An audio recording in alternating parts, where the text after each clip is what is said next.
Buenos días, mi nombre es Jesús Antonio González Sánchez y este es mi proyecto integrado.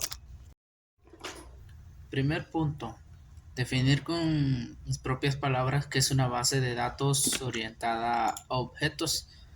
Una base de datos orientada a objetos es un sistema de gestión de datos que permite almacenar y recuperar datos de formas de objetos siguiendo los principios de la programación orientada a objetos. Que en lugar de organizar los datos en tablas como en las bases de datos relacionales, una base de datos orientada a objetos es almacenar los datos con propiedades, atributos y métodos asociados a esta.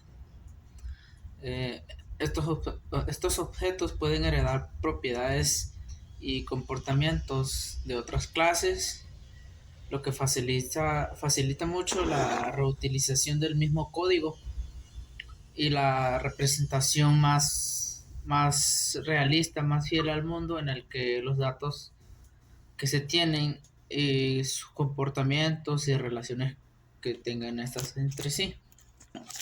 Un siguiente punto que mencione la diferencia entre clase y objeto y que anexe dos ejemplos que se den en la vida real para cada uno, ¿no?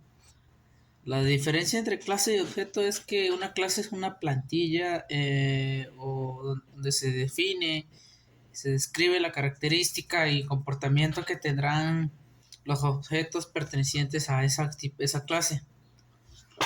Y el objeto es una instancia concreta dentro de la clase que, que en sí es una entidad real que se crea a partir de la plantilla de clases. Cada uno tiene valores individuales para los atributos, para los métodos, para sus definiciones. Y y estos atributos y objetos pueden ejecutar sus funciones. Un ejemplo sería el objeto un coche que pertenece a, no sé, una clase de vehículo, un tipo de vehículo que tiene especificaciones como marca, modelo, etcétera. Y el otro ejemplo sería, un ejemplo de la clase, sería la clase vehículo que contiene atributos también, que serían como la marca, el modelo, año, los métodos que utiliza, si acelera, si frena, si da reversa. En sí son muy parecidos, pero uno está dentro del otro. Los métodos, el objeto está dentro de la clase. No, como siguiente punto que sí que es un modelo de dominio. Un modelo de dominio es una representación gráfica o conceptual de un sistema o dominio específico que muestra las entidades relevantes de los atributos y las relaciones que hay entre estas. Se utiliza más que nada para entender y documentar la estructura y el comportamiento de sistemas y es una herramienta valiosa en el proceso de diseño y desarrollo de aplicaciones. Un modelo de dominio puede servir como proceso de creación de una base de datos orientada a objetos, ya que muestran las entidades del mundo real y estas se traducen en clases relacionales de bases de datos.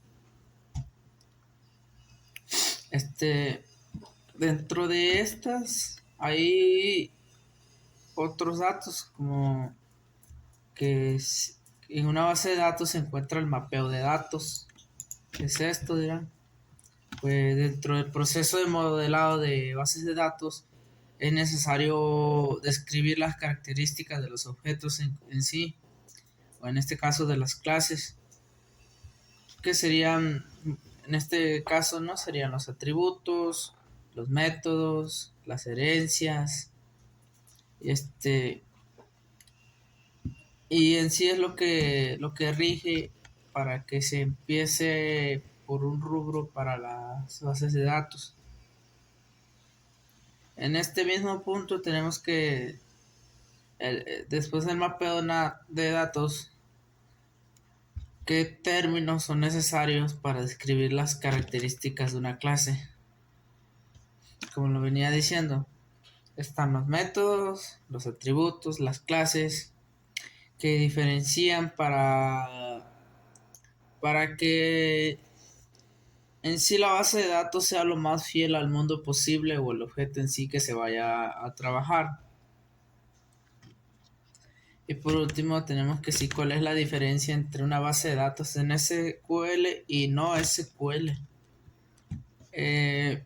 Para empezar, la base de datos en SQL es un lenguaje de consulta estructurado que se utiliza en el lenguaje SQL para definir y manipular datos.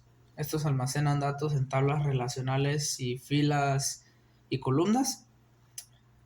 Usa esquemas predefinidos para que se consiguen para insertar los datos. Y se basa en un modelo relacional y es adecuado para datos estructurados con relaciones bien definidas. Y una base de datos no SQL no utiliza SQL como lenguaje principal para interactuar con la base de datos.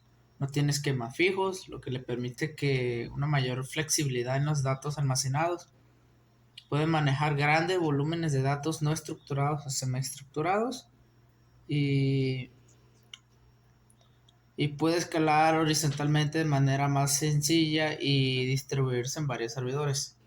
Que nos dice que tiene un poco más de libertad que la de SQL. Es decir, que ciertas reglas no se aplicarían a este tipo de bases de datos. Sin embargo, estas mismas pueden generar problemas debido a que pues si no llevan un orden estructurado adecuadamente, pues puede ocasionar muchos errores.